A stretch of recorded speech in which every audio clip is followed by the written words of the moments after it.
Hey guys, Stephen Fillers here, back in the garage.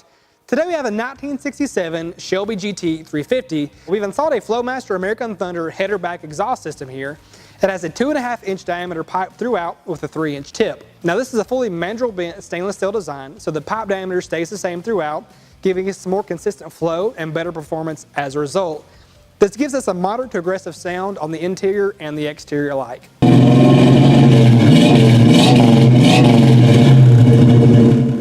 Now, moving on to installation. There are a couple things you should know. This kit is designed to exit out factory valances, so it's not going to work with any sort of staggered shock systems or any convertibles, so be mindful of that when making your purchasing decisions. On the difficulty scale, this is a 4 of 10. It's really pretty straightforward, but if you have any hesitations about doing this yourself, check the description below the video. We'll have a dealer locator there so you can find a local dealer near you who'll be more than happy to make this installation happen.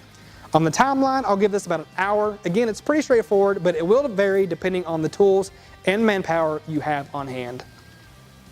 All right, guys, so that's a wrap. If you have any other questions or want more details about this product, please check the description below. We'll have everything listed for you there, as well as a part number, and again, that dealer locator, so you can find a dealer near you to make that purchase or installation happen. If you have any comments, please leave those in the comments below. Thanks again for tuning in. This has been Performance Corner in the Garage.